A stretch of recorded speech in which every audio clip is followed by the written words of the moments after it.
Radio. The adventure of a lifetime is a great thing, but we can't all be having the adventure of a lifetime all the time. And so what about the rest of the time? What do we do the rest of the time? Do we just sit about dreaming of an adventure and doing nothing? Or do we try and have a lifetime of doing little adventures, a tiny little bit of adventures, squeezing it in? Hey y'all, welcome back to the Struggle Climbing Show. It's me, Ryan. Happy Earth Day. It's friggin' Earth Day today. Man, what a good planet we got here. Let's take care of it. And I hope you're taking care of yourself on this beautiful, lovely Earth Day, wherever it is you are on this little blue dot of ours. And today, we've got a little bit of a different kind of episode here. We're not doing a deep dive into climbing today. We're doing a deep dive into adventure and what it means to be an adventurer and what it means to go on an adventure. And this conversation with Alastair Humphreys today has totally reshaped the way that I think about adventure, especially in this very busy season of life that I'm in right now with little kids and a job and this podcast and a very, very strong passion for climbing. So there's very little time to go on what I would consider to be adventures, if you will, like kind of in the typical sense of the term. But Al, who has been on grand adventures and the microest of adventures, wrote a book called Micro Adventures that I absolutely love. And this conversation, I think, is really going to open your eyes. If you're busy and you still want to have a lot of adventure in your life, this is a conversation for you. And Alastair is no stranger to adventures, both grand and micro. He's ridden his bike around the world, 46,000 miles. He has run across the Sahara Desert. He has hiked across another desert. He walked across India. He paddled a boat across the Atlantic Ocean. And I'm not even touching on all of them right now. So he really is no stranger to grand adventures. But for like the past 10 years or so, he's focused almost exclusively on the magic of micro adventures that anyone can do between the hours of 5 and 9, right? So if we work from 9 to 5, then we can go on an adventure from 5 to 9. And so we explore that in this conversation, but we also talk about grand adventures and just this idea of what it means and what it feels like to push ourselves out of our comfort zone in both micro and very grand ways. And I hope in some small part, this conversation here, and maybe if you pick up one of Alastair's books, is able to nudge you out of your comfort zone a bit to get outside and experience this beautiful world in whatever way that you can. All right, let's head out the front door and go on some adventures with Alastair Humphreys.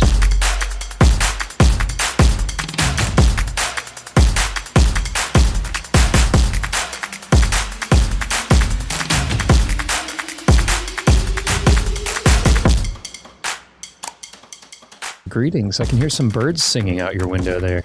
This is the first day of spring in Britain, it feels like. The sun is shining. It's beautiful. It's very nice indeed.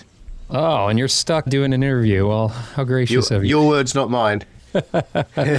Man, it's a pleasure to meet you. I've really enjoyed your writing and your adventures, and I'm grateful for the time we have to chat about this planet Earth here on Earth Day.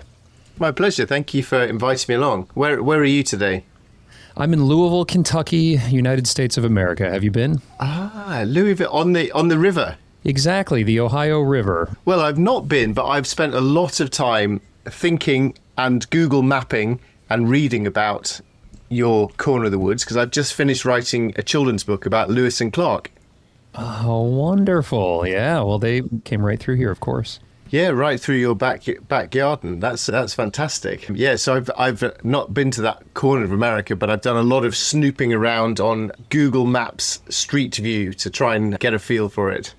How cool. Well, anytime you have an opportunity to come out here, I highly recommend it. Obviously, this is a rock climbing podcast. We do a lot of rock climbing, and there's an area that's a couple hours from me here called the Red River Gorge, which is just absolutely stunning geology. And it's the Red River carved out this gorge from sandstone, and it's like the Grand Canyon, but filled with lush trees and flowers and waterfalls. And so there's incredible hiking and rock climbing and exploring, and quite a good historical significance as well with the Native Americans. So yeah, man, come on out. There's grand adventures to be had out here.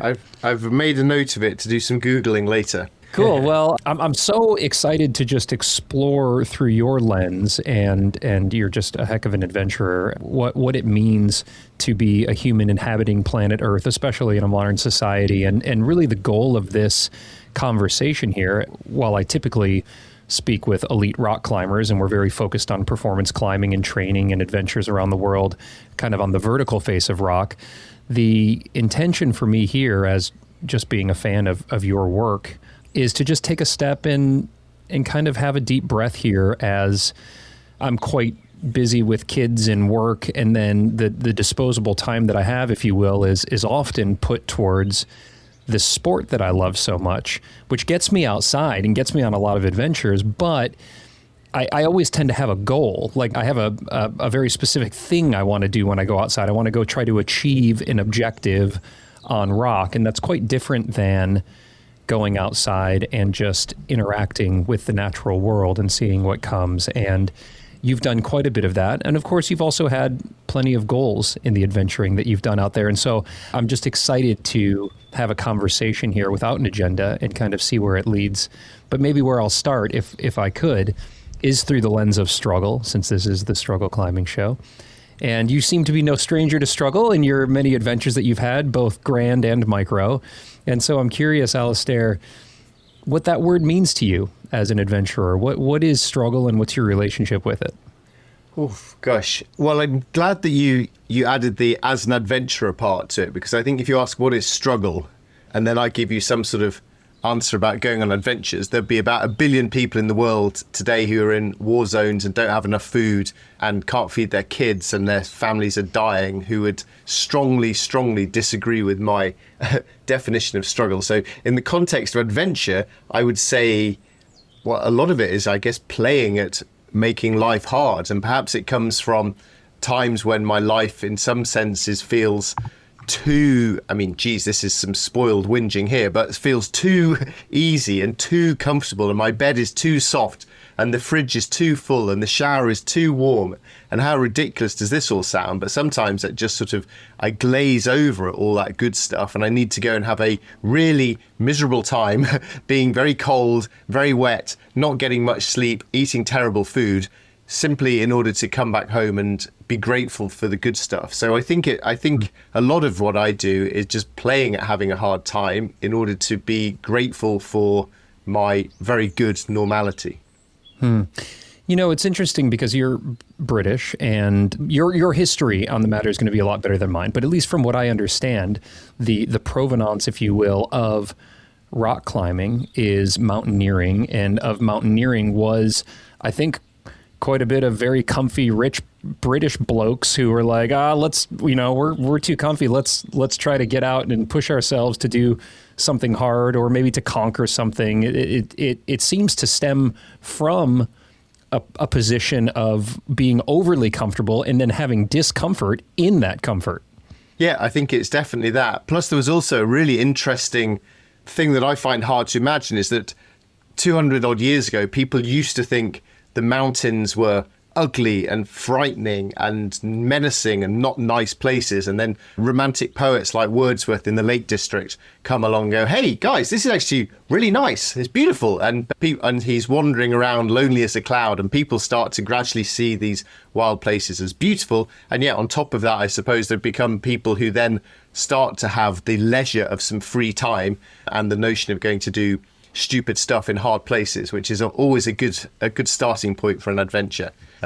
George Mallory, who may or may not have been the first up Everest, he was one of the early sort of quite privileged private school boys climbing a lot in the weekend climbing in the mountains of Wales, which by global standards are tiny peaks, but they're about as big and steep as we've got over here this side of the pond. You mentioned Wordsworth in the Lake District, and there's a famous rock climber who I've interviewed by the name of Aidan Roberts, who lives in the Lake District, and he established one of the hardest climbs in the world, a boulder out there, right out there, and he named it Spots of Time from Wordsworth. And a beautiful poem and a beautiful setting and an incredibly hard but beautiful boulder. So there is a bit of crossover, a bit of the old early adventuring that's kind of brought now into the modern day here. And that's kind of where you're at. I mean, you're a modern adventurer, and you've had incredibly grand adventures, and you've also gone on really tiny local micro adventures. And in fact, one of your books is local and one of your books is micro adventures. And you have this perspective now of what it's like to be a modern adventurer that I'd love to tap into. And maybe what would help as a jumping off point is for you to define for us what you feel an adventure is. I think everyone's definition of a specific adventure will be quite different. So I'm always really cautious to not say things along the lines of, if you climb a 7,000 meter mountain, that's an adventure, but anything less than that is just wimpish and pathetic. So I very much avoid the quantitative definitions of things. But I think most people would feel that adventures involve some traits along the lines of surprise and newness and uncertainty and risk. So risk of bad stuff happening, or reputational risk, or ego risk. But in some ways, there's a chance of stuff going badly wrong, and dangling at the end of that is the tantalizing reward of what if it works out. And hopefully the what if reward is greater than the risks, and then you go do it. But for me, it's really about newness and enthusiasm and curiosity. I think they're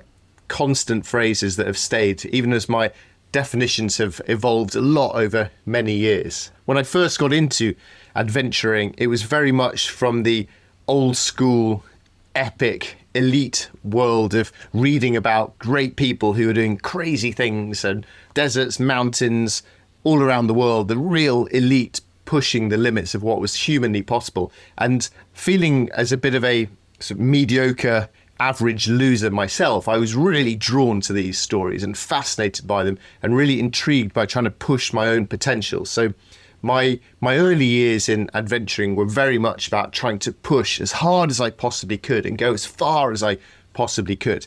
And then over the years, as you mentioned there in your introduction, my stuff has gone a lot smaller, as small as I can possibly go, down to little micro adventures. And I think what remains within my earlier macho definitions and my current thinking about adventure is that notion of newness and surprise and curiosity and enthusiasm. I think those sort of slightly more gentle words have stayed throughout. It is interesting because I speak with some of the most accomplished athletes in the sport, both as rock climbers and also mountaineers, people who have done the 8,000 meter peaks and this kind of thing. And having experienced these grand adventures, as you noted, that oftentimes do carry a high amount of risk and also expense and logistics and epic views and an uncertain outcome, a lot of things that I think get people really excited, at least people who are in adventure sports. Can you juxtapose that with a micro adventure, something that you've done, and what are the common threads for those of us who maybe aren't able to get on a grand adventure anytime soon, although you do have a guidebook for that called Grand Adventures that people can refer to if they want to. But what are the common threads between a grand adventure and a micro adventure? And then what is the difference? Because obviously is going to be something very different between going out from 5 to 9 and just hiking out the back door and sleeping in a sleeping bag on somebody's property for the night versus taking yourself out of the country to a totally new experience and really out of the comfort zone and maybe pushing your body to its physical limits. So I don't want to propose that they're exactly the same here, or we can experience the same amount of adventure in each. But because you've done both, and more frequently you've done more of these smaller adventures, what's your take on that? I definitely think there's scope for both. And I think if ever you get the privilege position in your life to suddenly find yourself with enough time and enough cash and sufficiently few commitments to be able to zoom off somewhere and spend a month in a tent up a giant mountain, then wow, grab that with all your hands possible. What a privilege that is. So great, big adventures, fantastic and wonderful. The adventure of a lifetime is a great thing, but we can't all be having the adventure of a lifetime all the time, almost by definition. So what about the rest of the time? What do we do the rest of the time? Do we just sit about dreaming of an adventure and doing nothing? Or do we try and have a lifetime of doing little adventures, a tiny little bit of adventures, squeezing it in? So the next question then is to ask yourself, what is an adventure to me? and everyone will come up with their sort of adventure. And then you'll think, well, why aren't I doing it right now? And you will then come up with a list of obstacles, barriers, excuses, call them what you will, but probably it will be a lack of time or a lack of money, or you live far from a giant mountain or any rocks, or you've got to take your kids to school, any number of things that stop you having adventures. So then you now have another choice is, do I then sit on the sofa watching Netflix feeling very sorry for myself because real life got in the way? Or do I think, well, what can I still do? What tiny little opportunities still do remain? And then you start thinking of what adventure means to you, and you just make it smaller and simpler and more affordable and more local and closer to home until an idea pops into your head and think, yes, I can do that. And if you're still thinking, there's nothing I can do, I'm still too busy, then you need to go even smaller and smaller and smaller. So I guess then a micro adventure is the smallest possible component you can think of where you get a little bit excited and think, yes, this gives me a little bit of X, which is what I want to get from a big adventure. And best of all, I can squeeze it into my calendar this weekend, and then off you go. And the notion overall, I suppose, is that a tiny little bit of adventure is always better than no adventure at all. So until the time comes for you to disappear off and climb some gigantic mountains, what can you do this weekend? And from that sort of positive looking at the opportunities for adventure comes the notion of micro adventures. Well, I can't tell you how much I love this concept, man. I mean, first of all, the book is an incredible read and has great photos and like really practical advice in there. And I'll recommend it to everybody. And I'll put a link in the show notes for you. But I just have to tell you, as somebody who goes on a lot of adventures myself, and this is going back to when I was in high school and doing backpacking trips in the Smokies and been all through Europe. And now part of my job is to be a rock climber. So I have the excuse. Like my wife can't even say like, no, you can't go on that climb trip. Cause I'm like, well, but it's sponsored and it's going to pay some bills. And so I have like, you know, a very privileged position that I'm in right now where I can go to some really epic places and I love them. But for some reason, Alastair, I'm more excited about this concept of the micro adventure. And I think it's because in some kind of odd way, that seems more foreign to me and it seems less comfortable. I'm like more comfortable or accustomed to planning a bigger adventure where I get all my gear together and I go out and it's like a lot of more logistics and I work on it for weeks or maybe months than just this idea of like, you know what, actually the forecast looks pretty decent.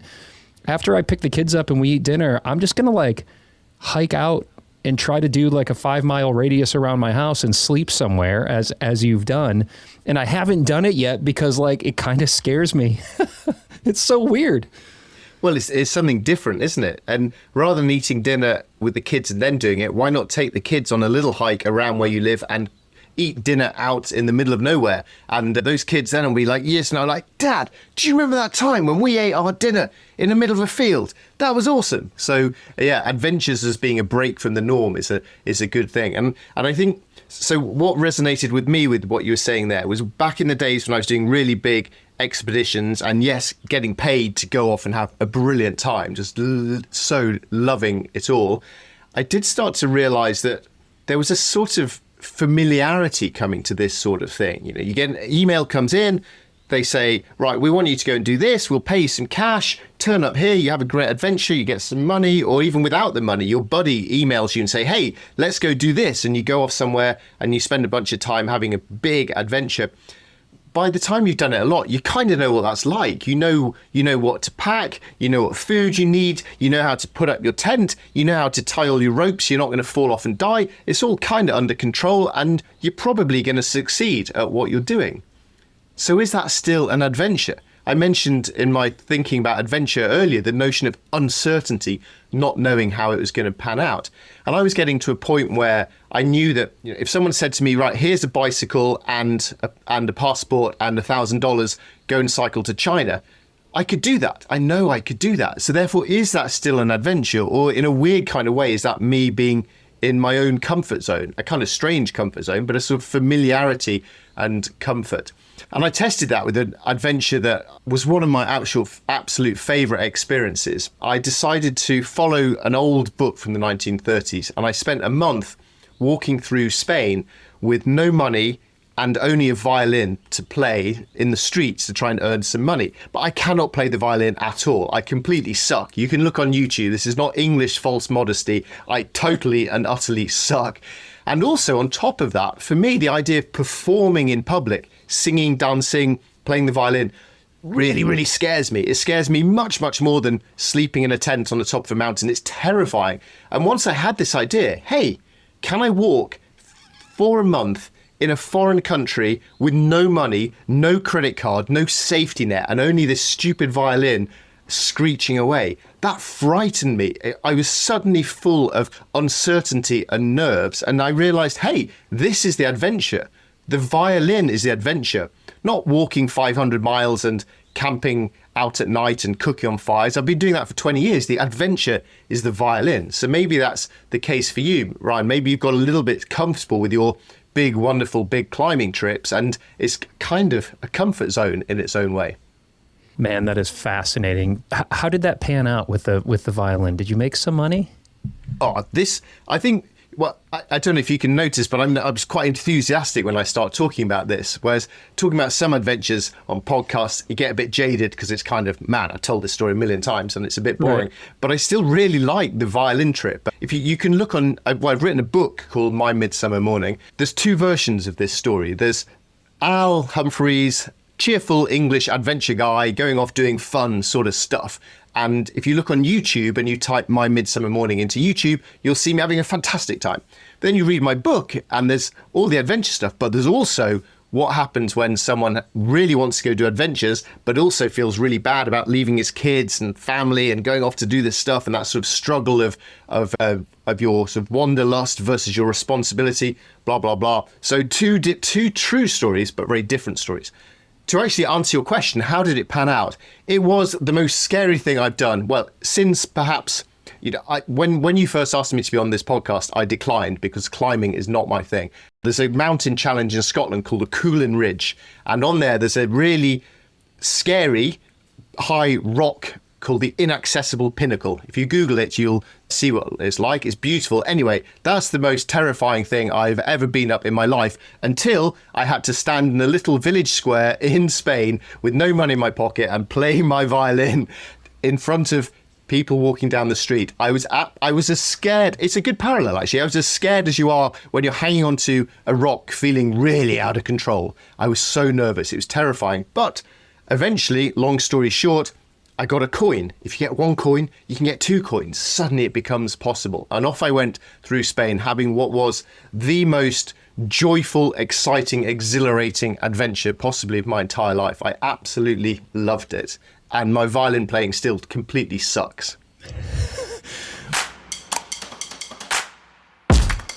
All right, y'all, just a quick break here in this conversation with Alastair Humphreys. What a great guy. What a great conversation. But I just wanted to take a second to shout out, not really the sponsor of this Earth Day episode, because there are no sponsors of this Earth Day episode. I'm bringing it to you ad-free, but I do want to shout out for a second here the incredible partnership that I've had with the Unwinded Foundation since day one of this podcast. They have been keeping the struggle carbon neutral since day one, but we want to go beyond that. We don't just want to be environmentally neutral over here at the struggle. As Alastair talks about, we want to be positive. We want to have a positive environmental handprint. And the way we can do that is by supporting the work that the Unwinded Foundation is doing, by maybe giving them a few bucks every month. You guys, they have funded about $15 million of projects since the organization was started in 2019, and they're lining up to do another $11 million of funding over the next 18 months if we can help them pull the funds together. What does this money mean? Like, when we give $5 or $10 a month to the Unwinded Foundation, like, what does it do? Well, they've got projects going in 140 communities. That's bringing solar to 650,000 people and has created over 1,000 jobs. And that means also economic opportunity for 100,000 people. Let's go. Their impact report for 2025 just came out, and I'm going to put a link in the show notes to that, or you can just pop over to honnoldfoundation.org/2025impact. And then the last thing I'll say about this before we get back to this great conversation with Al is that they're doing projects all around the world, but also like right in climbers' backyards. So they've got a project going in West Virginia right right now. Shout out to the New River Gorge climbers out there that is supporting the coalfield development's work to bring solar and jobs to out-of-work coal miners and their families. How incredible is this? So from coal to the sun, it's such a cool story. They're actually putting together a film, and they've got a lot of films over there. So, okay, I'll stop my blabbering about the Handel Foundation. You guys know I think the world of them. You can learn more at handelfoundation.org. That's where you can support them for a few bucks a month. That's where you can watch some of the incredible films that they've done and learn more about the work they're doing. I hope you are able to take a look at that on this Earth Day or this Earth Week or this Earth Month, whenever you're listening to this podcast. Support the work they're doing, and let's get back to this fantastic conversation with Al. Well, I absolutely cannot wait to get my hands on this book. I've seen you talk about it on Instagram, and I've got Micro Adventures and Grand Adventures, but I look forward to reading that one. And yeah, that really resonates, Al. Just the being pushed out of the comfort zone. I mean, that's what climbing, I think, does for so many people. So many people who are listening right now is that you are faced with fear that you don't typically feel in everyday life, and so we're voluntarily embracing this struggle. To your point, it's kind of a struggle of privilege, if you will, but it really makes you experience something. Like when you are scared, you're like you feel things that these are evolutionary psychology. This kind of feelings that we try to insulate ourselves from, but we put ourselves on a tiny little rope dangling from a 100-foot cliff, and you start to feel things. But you can feel those things trying to play violin in public as well. And I'm curious from your point of view, because you mentioned to me, well, why not take the kids out and have a dinner out, on just walk somewhere random, which I'd love the idea of and I'll do. But oftentimes when I'm reading like your experiences in Micro Adventures, they're by yourself. And I do think it is a different experience when you're out by yourself. If you're just going to hike out your front door and say, okay, I've got my sleeping bag and some food, and I'm just going to go spend the night under the stars somewhere. There's quite a bit of uncertainty there. And there also isn't much of a safety net because you don't have a buddy with you. And what is the experience? I mean, maybe people just won't feel safe doing that. I mean, I don't know if I was like a young woman, I don't know if I would just hike out the front door and just go sleep in somebody's back field, but I may be oversimplifying that. So yeah, I'm curious what the experience is from your perspective when it comes to a micro adventure that's solo versus perhaps with a partner or a friend or kids for that matter. Yeah, a lot of my big adventures back in the day, I used to deliberately sort of alternate between doing something by myself versus doing something with other people. And there's loads of pros and cons of that for going on adventures, the freedom, the joyful selfishness of being on your own, but also the fact that if there's a problem, you've got to fix it. So you start to really learn about yourself, and you probably find that you're not as heroic and wonderful as you thought, but maybe you also realize you're not quite as pathetic as you thought either. So it's a really good way of learning about yourself. If you do a trip with a friend, then you've got someone to share those experiences with. You have a lot more laughter and jokes, and you also get the joy of revisiting it again later in life with sort of nostalgic reminiscing. So there's definitely pros and cons of it, and exactly the same with micro adventures. And in terms of just going off to say sleep in the woods somewhere or sleep on a nearby hill to where you live, I think if you feel really nervous about that idea, then get a few friends to go and do it with you. And immediately it then feels less daunting and less frightening. And then maybe the next time you do it with just one friend, and then eventually you're ready to go on your own. And what I find from that is that I've slept out on my own well over 1,000 times. And still, when the trees go crack in the night, I think, oh, is that a bear? Even though we don't have bears in Britain. Or I think, oh, is that a ghost? Or I think, oh, is that an axe murderer? Even though I'm in this random place where nobody on the planet knows where I am, I'm considerably safer there than I am walking down the streets of London, but our minds just play crazy games with us from our old caveman days. So I think going on your own is, a very, very different experience, but one worth experiencing once you're ready to build up to that. And that's, you could do it, you could go sleep. When I was a little kid, I used to really enjoy sleeping in my backyard with my brother and our friends at home. And we'd probably make it till about 9 p.m. when we'd then get scared and we'd run inside and go back to bed. When I started writing that Micro Adventures book, one of the chapters in this book, and as a sort of someone who once aspired to be a big tough guy, I felt slightly ridiculous writing a chapter in a book about sleeping in my backyard. But this was great to do it as an adult, to just take my duvet and pillow outside and lie out under a tree. My house only 4 meters away from me, but it was great because suddenly, hey, there's some stars and I can hear the birds and the wind's blowing in the trees and I'm actually outside in the universe, even though I'm only 5 meters from my bed and the Wi-Fi and the television. You're properly out in the universe. So that's a very good starting place for someone who wants to do a micro adventure but perhaps is a bit daunted.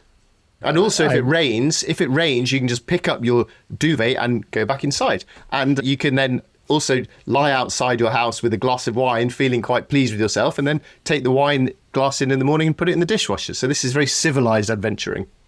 Well, and then is the idea to gradually push that radius and that comfort zone out? Is this a stepping stone into making even micro adventures slightly more adventurous? I think there's a variety of ways of looking at it. So when I first started doing micro adventures and was writing that book, that was very much my thinking was how can I help people who like the concept of sleeping on a hill but find it too frightening or too complicated or too much faff. So how can I help them through tiny little steps towards doing those sorts of things? And then also in my mind, I was always thinking that if I could persuade someone to ride their bicycle 5 miles, camp by the river and cycle home in the morning, you've essentially done all the training you now need to cycle around the entire planet, because all you do there is just cycle for a bit till you get tired, go to sleep, then ride a bit more. So yeah, I did used to see micro adventures very much as a stepping stone towards bigger adventures. These days, I would be more inclined to encourage someone to go sleep just outside their bedroom in their backyard, just because of noticing and of paying attention and of being aware that there's a hell of a big universe right outside our front door, but we tend not to look at it because we're so busy scrolling through TikTok on our phones while we lie in bed at night. So yeah, for me these days, if I went to sleep in my backyard, it wouldn't be stepping myself up to go and climb K2 in winter. It would be stepping up my attention to pay attention to, wow, the seasons are changing. Spring is coming. Wow, what a beautiful natural universe there is, even in some suburban landscape. That brings to mind a note that I jotted down as you talked about kind of the rules, if you will, the instructions for exploring nature. And you said, pay attention, be astonished, and tell about it. In the last one, I'm not quite clear you're an author, you're a writer. What do you mean for us normal people? We go outside, we sleep in the backyard, we're going to pay attention. Let's try not to bring our phones. Let's listen to the traffic. Let's listen to the birds. Let's feel the wind on our face. We're going to be astonished, which is, I just love this about micro adventures because we can be astonished just right in our backyards. It's just such a wonderful practice to have. But then who do we tell about it and how do we tell about it?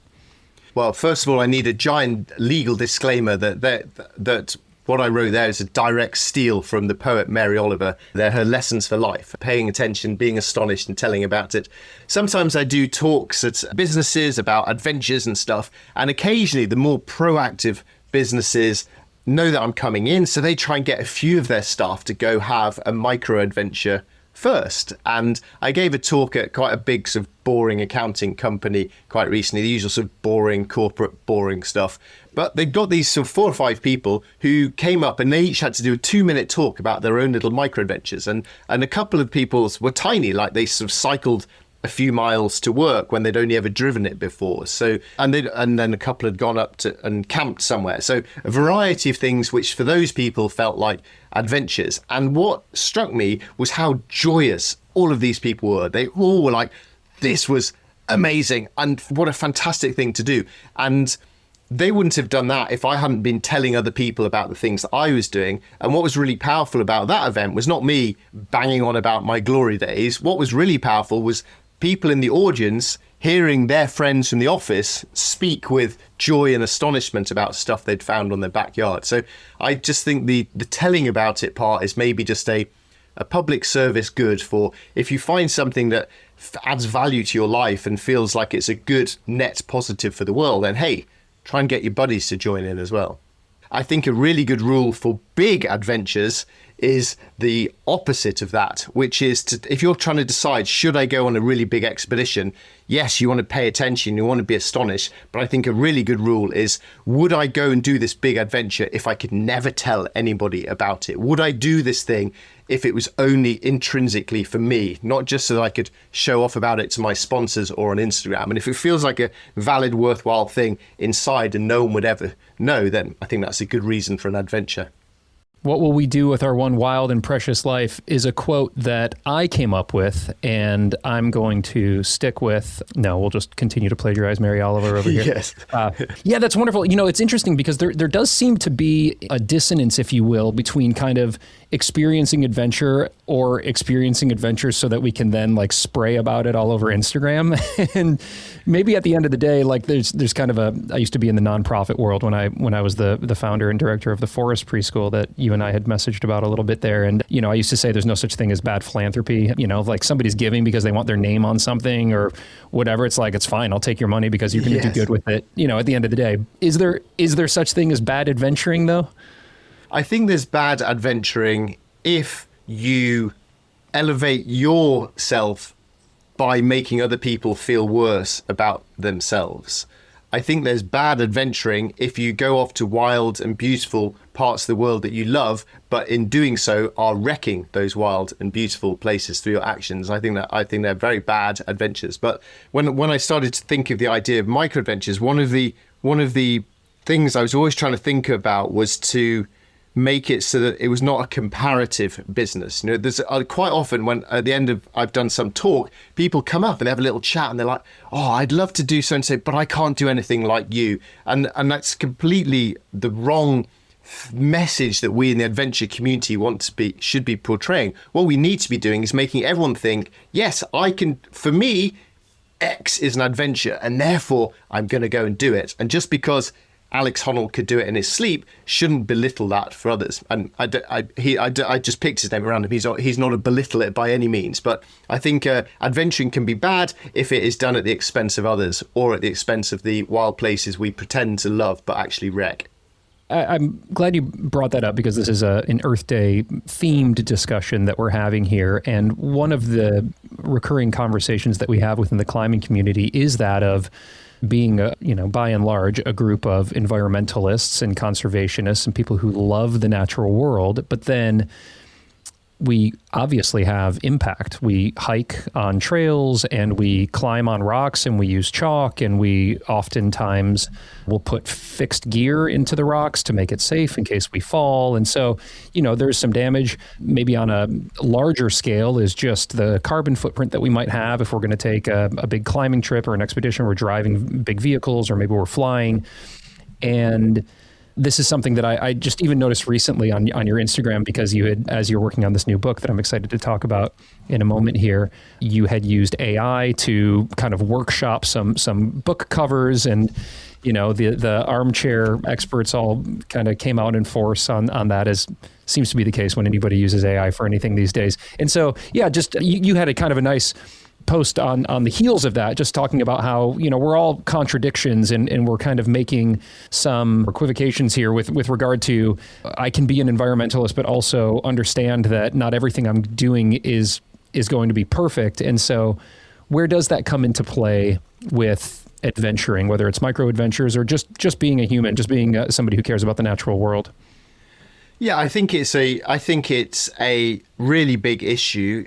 But I think it can also be seen as a really exciting privilege because people only care about the wild world being destroyed if you know it in some sort of ways, if you've got some sort of connection to it and if you love it. And those of us who love the outdoors and the wild places are, I guess, more connected to that than many people. So I think then we have a real opportunity to tell our stories to other people and get them to be really enthused about the outdoors themselves, get them to love it, get them to start to take action. So I think that's a really important thing.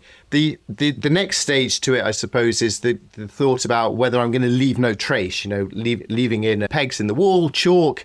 I mean, chalk on the wall versus the global carbon footprint. This is where the sort of cognitive dissonance comes in of does this thing really matter? There's a British columnist called George Monbiot who talks about MCBs, micro-consumerist bollocks, which is when we get massively distracted by something that is really tiny and that drags our focus away from the really big stuff. So there's that sort of cognitive dissonance is important.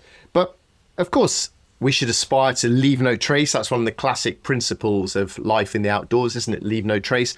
But what I've been really trying to think about a lot in recent years is beyond that, which is to leave a positive trace. I don't think it is sufficient anymore for us to go off on a climbing expedition, to leave no chalk on the wall and to take home all our trash.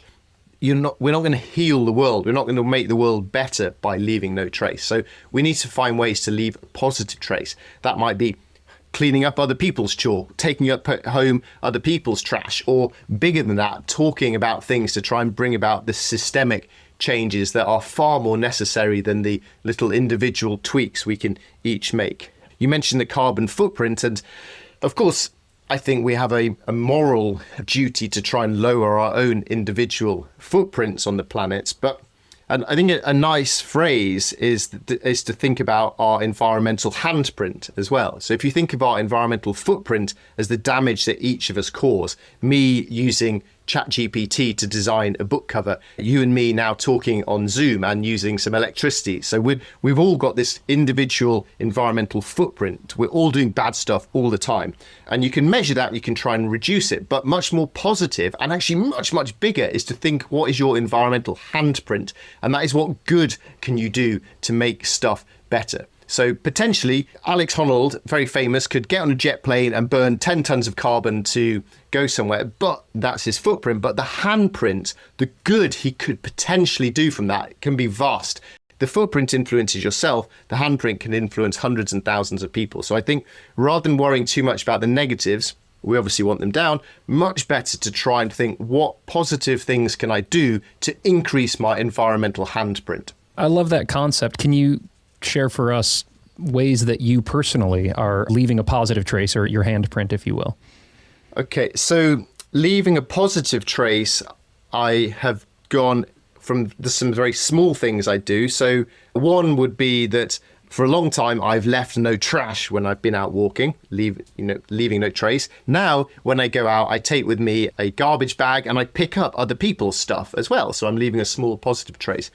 In Britain, we have a big ongoing debate about the legal rights of access to the countryside, called the right to roam. It's quite an active debate.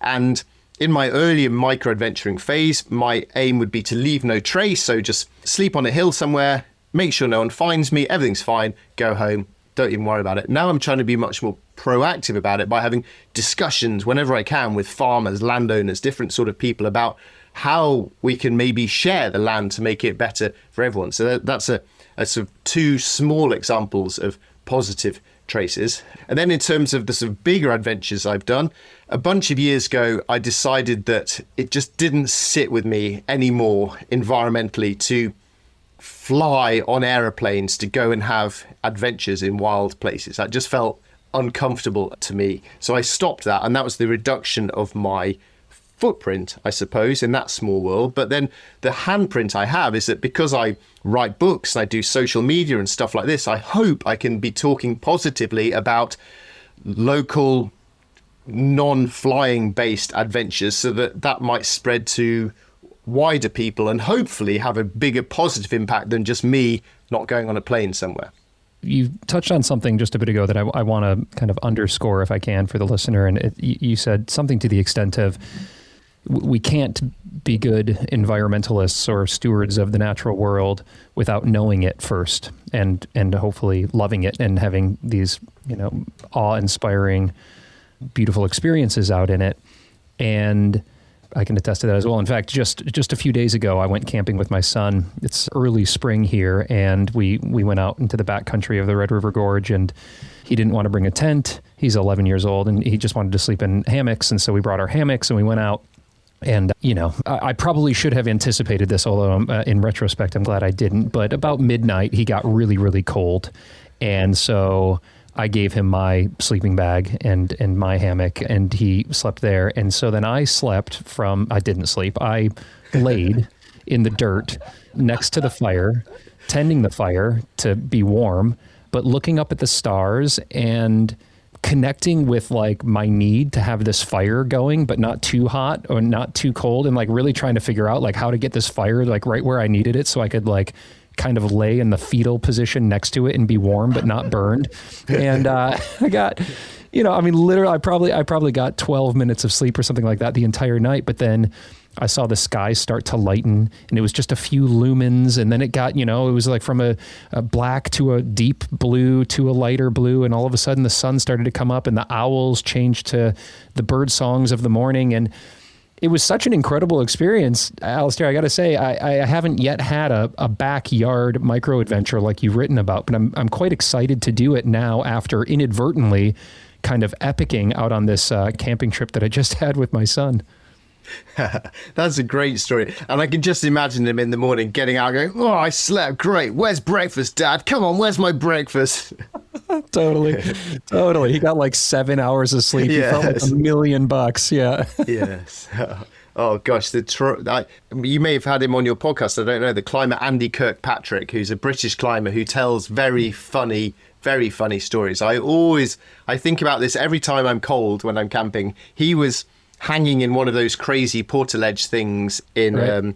What are they called? The Torres del Paine down in Fitzroy's, Patagonia, somewhere like that. And he's absolutely freezing because he's gone ultra lightweight in that crazy way climbers like to do. And next to him, his buddy's tossing and turning and tossing and turning. And the only thing keeping Andy going, because he's suffering so much, he's so cold, the only thing that's helping him is knowing that his buddy is also suffering. If your friend is having a terrible time, that makes you feel a bit better, doesn't it? His buddy's tossing and turning. And then eventually, after hours of this, his buddy unzips his sleeping bag and goes, "I'm so hot. I just can't sleep in my sleeping bag." He's just boiling hot. Oh, it's so good. There's God, I'm really going to dumb it down for a second here, but quite literally in the movie Dumb and Dumber, there is that scene where Jeff Daniels and Jim Carrey are on the little motorcycle, and Jim Carrey's freezing, and Jeff Daniels is like, "Oh, you can have a pair of my gloves. My hands are sweating." He had like 3 pairs of gloves on. Oh, that's great. Yeah, it is so, but part of the joy of having these experiences that are very uncomfortable, kind of the type 2 fun, if you will, are the stories that come from it, and to your point, kind of talking about it and being able to write about it. And so I really love this idea of having these kind of micro adventures, if you will, that maybe aren't even all that well thought out or planned out. And there is an escape valve if you need to. You can just walk home, or, go to the gas station, or walk into a 24-hour Walmart and get warm or something like that. But, you can be as uncomfortable, I guess, as you will allow. And part of what you talk about and that I've read about is maybe not even having it be overnight, but finding ways to connect with the natural world just amidst our busy lives. I think you wrote something quite recently about just being stressed out, and you're on a deadline with your book, and you just went outside and painted a tree, or, you talk about finding a green space and really paying attention for 10 or 15 minutes. And so for those who are listening right now, who just can't quite yet wrap their head around the overnight micro adventure, can you tell us a bit about how you've found benefit from connecting in kind of micro ways, if you will, with the natural world that's just even within a city limits? Yeah, my adventures are going ridiculously downwards in scale. From my first big one, I spent 4 years cycling around the world. Then I spent 10 years trying to encourage people to go and sleep on a hill for a night. And then more recently, I spent a year only exploring the single map that I live on, so it measures about 10 miles by 10 miles, and going out to explore that just a little bit each week for a year. So I had a whole year just on that, and I wrote a book called Local about that. And then my exploring has gone even smaller since then, to eventually I'm just going to be hopefully just exploring by sitting on the sofa, eating ice cream and Netflix. That's been my secret desire all along. But my current project, which is a book that I've nearly finished, it goes even smaller now, down to an idea of spending 15 minutes in nature every day. And to boil it all down, essentially, I got to a point where I realized I knew more about the Yukon or Patagonia or Kyrgyzstan than I did about what was in the little wood 1 mile up the road from where I live. And so gradually I've started to pay more and more attention to stuff closer and closer and closer to home, and to really just not be trying to rush from A to B like I used to be doing, but rather just to stop here and really look around me. And if you stand in one single place, then eventually spring will arrive, and then summer will arrive, and fall will come, and then winter. So the birds will change, the plants growing in the ground will change, the leaves on the trees will change. You can do an entire lap of the solar system just by standing right where you are. So that's been really what I've been trying to do recently. Small little things like climbing the same tree once a month throughout a year and noticing how the seasons change. Or I went and photographed a tree once a week for a year took a photo of it. And then, as you mentioned, then that project finished. And then I found I was missing my tree. So I'm now trying to paint my tree once a month. But my painting sucks. It's right up there with my violin skills. So what I do is I do it on an iPad. So if I mess up, I can delete it. And also I limit myself to only be allowed to do it for 30 minutes, because after 30 minutes, it's still rubbish. But that's fine because it's time up. But if I had infinite time, then I'd think, I need to sit here for a week until this is brilliant, and it would still be terrible, and I'd quit.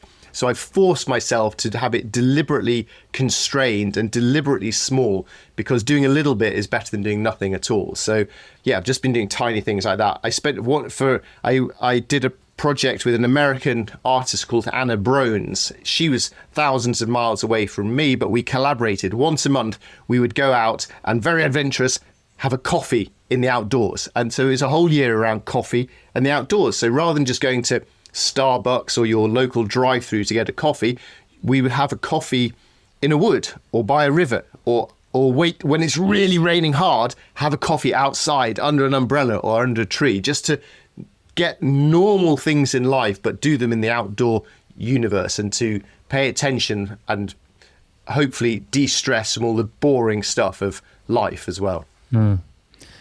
Have you read David Haskell's Nature Unseen?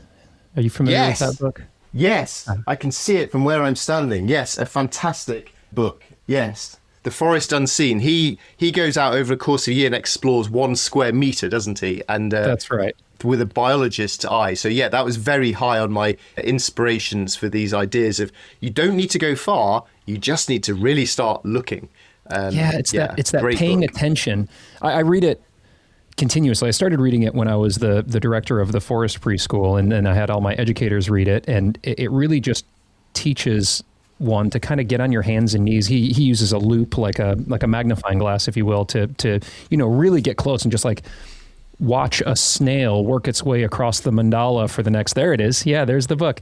So mine couldn't be more dog-eared. Every single page, it's like that. And then My First Summer in the Sierras by John Muir are like the most dog-eared pages. Well, also, you're probably familiar with Aldo Leopold. A Sand County Almanac is another heavily dog-eared book of mine. You're checking the shelf. You got too many books back there. I'm looking for Aldo on my bookshelf. Yeah, so this book, David Haskell's The Forest Unseen, where he explores the 1 square meter, and he uses that thing called a loop, I think you called it. I bought one of those on Amazon, and it was really cheap, but it's so cool. You should buy one. You just look at leaves and things, and suddenly it's, wow. So yeah, that's fantastic. Next to that on my bookshelf, a recommendation for you, and very sort of similar in many ways, is this one called The Path by Chet Ramo. And this guy, he's like a physics teacher at some college somewhere in America, and he has to walk half a mile to his work every day, and he's done that half a mile walk every day for 30 years, and this is him sort of exploring the universe through his walk to work. Because if you imagine like a pebble on the ground, boring old pebble, if you think about it, that's a bit of space rock from billions of years ago, and suddenly everywhere becomes extraordinary. Yeah, that's my recommendation for you. The Path. Thank you. A 1 mile walk through the universe. And so for the listener, I'm going to link to Alastair's books, and then I will also link to the ones that we've just talked about here as we're kind of geeking out over our various nature writings. And yeah, the Nature Unseen is one that I almost read continuously because it follows the seasons. And so I just, I'm in springtime here. And so I'm reading about the springtime passages there where he talks about the fiddleheads are poking up of the ferns, and the first sun rays coming down and hitting the spring ephemerals, and how the leaves are purple so they can capture more light before the canopy fills in. I'll put some links to those for you all. And I would love to, if you're willing, although I know this book isn't quite available yet, but Unwilded, you've mentioned, and I've been seeing you post about. And can you tell us a bit about that? Because if I'm understanding correctly, I think it's probably something that the world needs more now than ever. And so for those of us that are listening to this right now, we're climbers, we're adventurers, but we're also, I'll just speak for myself here. I'm very much like, when I get my daily screen time report, Al, I'm like, what in the hell? How was I 8.5 hours on my phone? Like, how is that even possible? And I consider myself like an adventurer and a nature lover and, an environmentalist and all of this. And yet here I am. So can you tell us about Unwilded? Yes. So the notion of the book is, well, it sort of begins with me having a very boring Zoom conversation, which is probably familiar to most of your listeners. Like, just, this is so annoying, and just busy. And I'm sitting here writing, and I'm really cross. So then I go to the woods and walk around for a bit, and it dawns on me, I feel better already. Wow, this is great. Hey, look, spring is arriving. And I realize that I've kind of forgotten the universe is out there because I'm so busy stuck in front of my stupid computer, writing books, telling people to go on adventures. And I just think, how dumb is this? I've become disconnected from my own life. So the next day I go for a run up a very small hill near where I live, and I look around and think, it's great, nature, everything is fine and good. And I come home and I look on an old map, great old maps of the UK that you can get online. I find this map from where I live from 200 years ago, and I look at this map, and it's totally different to what I've just seen, which I guess is kind of completely obvious, but it suddenly dawned on me that I was up on that little hill thinking, look at all this lovely nature around me, green fields everywhere, happy cows. I look on this map from 200 years ago. This used to be a giant forest. Now there's a green hill with some cows. That's not nature at all. It's completely empty. And what this made me realize, these two things made me realize, number one, how disconnected I had become from nature, which is nuts as someone who's always talking about nature. And number two, how I just assumed that everything around me was nature as it had always been, but actually it's completely different to what it used to be. It's changing all the time, but we completely take that for granted. It's called shifting baseline syndrome is the technical term for it.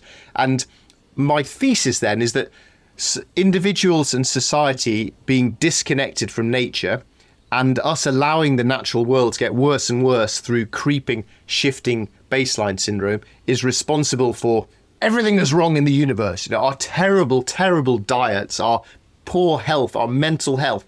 So many issues come from us being disconnected from nature.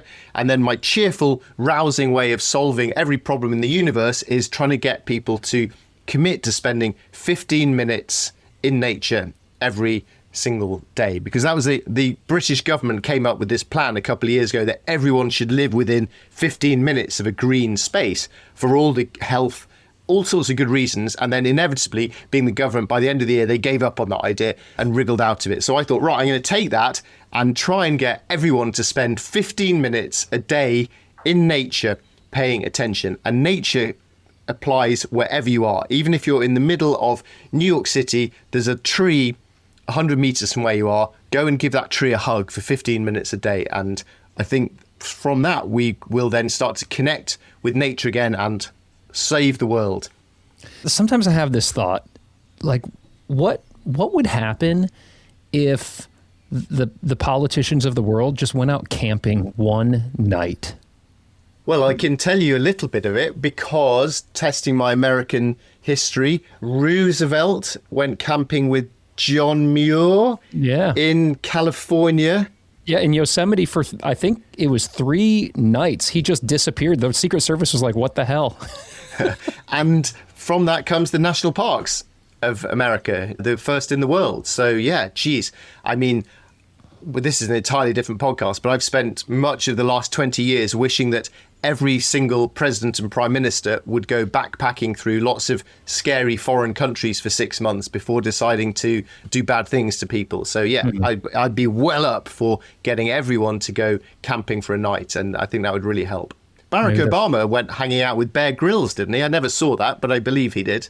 That's right. I mean, the problem is the ones that do it are the ones that are already, their hearts are already in the right place. Roosevelt was already an adventure and outdoors person, Barack Obama as well. But we need the charity, we need the nonprofit organization that essentially forces politicians. Maybe it just has to be tied to money. You get $100 million for your campaign, but you got to go sleep under the stars of the Grand Canyon for a night. With no sleeping bag. That's right. Yeah, very good. Well, as a way to wrap this up, I think this could be a nice transition for us, and we'll keep an eye out for the new book, which sounds as critical as ever in our current time.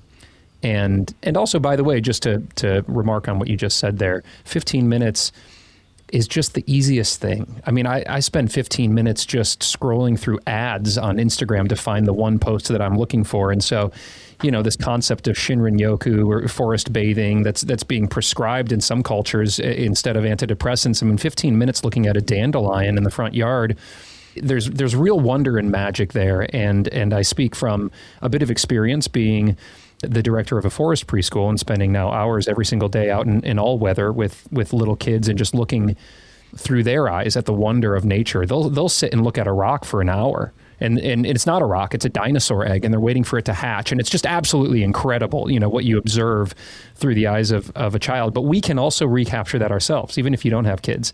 You can go out and look at a rock for 15 minutes and imagine how it got there. So I really appreciate what you said there. I think that's particularly relevant for anyone who's screaming at their podcast now going, it's easy for you to say, I can't spend 15 minutes out in nature because I'm so busy with X, Y, and Z. And I'm sure X, Y, and Z are all very valid. But if you feel you don't have time to spend 15 minutes in nature every day, you probably need to spend 30 minutes in nature every day.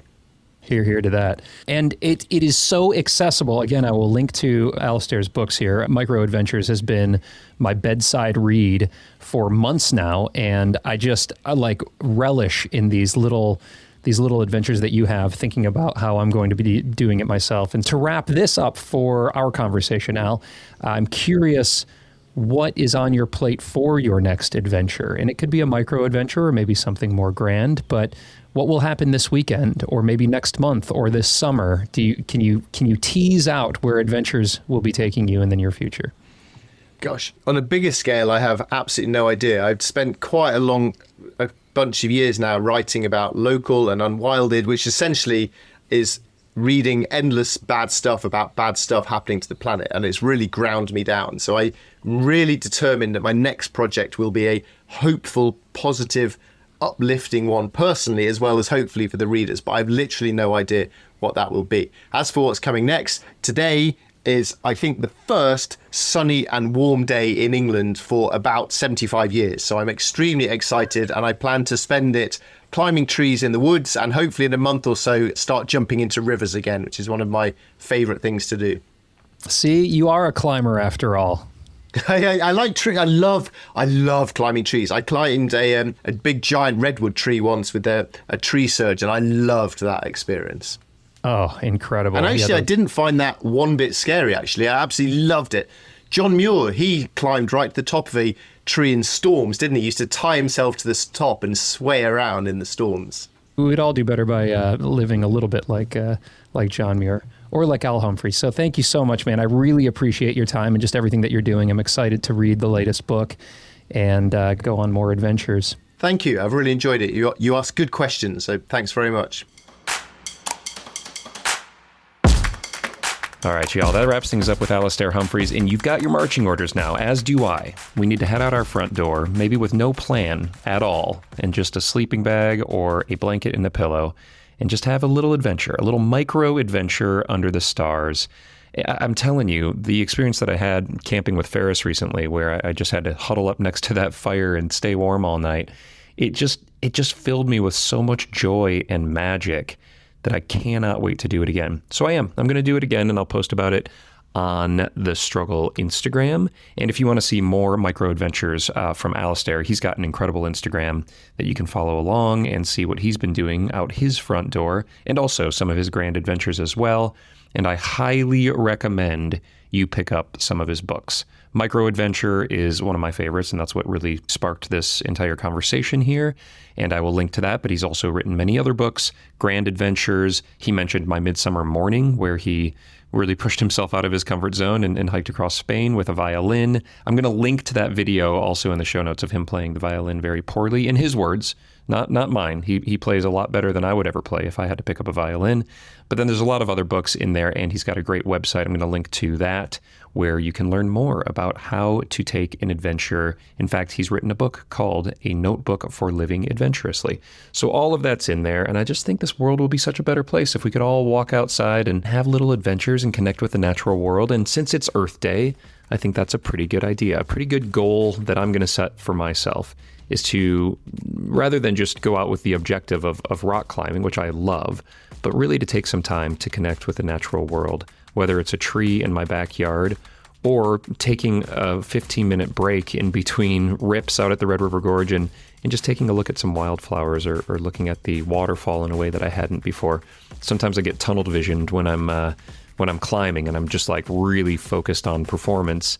And I got to take a breath and look around and say, oh my God, this world is absolutely gorgeous. And speaking of this gorgeous world, shout out to the Honnold Foundation for keeping this podcast carbon neutral since day one, and for just doing such amazing work to bring a clean, renewable energy to all kinds of communities around the world. If you want to learn more about the work that the Honnold Foundation is doing, I'm putting some links down there in the show note. And if you've got a few extra dollars, I really would encourage you to set up a recurring donation for them if you can. I mean, it could be $5 or $10. It does not have to be a lot of money every month, but they are just doing fantastic work. Obviously, it's rooted in the climbing community because Alex Honnold started it. It's an incredible team that run the Honnold Foundation, and the positive impact is just undeniable. So take a look at the incredible work that they're doing and support if you can.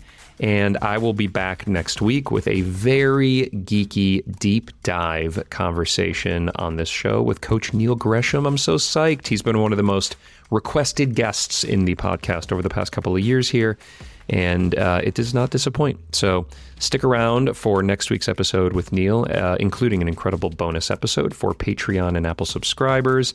And I really appreciate your support. By the way, if you want to support me, you can head over to Patreon or become an Apple subscriber. So thank you for doing that. Shout out to Glenn, Philippa, and Haley for helping me to make this podcast, and to all of you for listening to it. Happy Earth Day. I love you. I'll see you next week.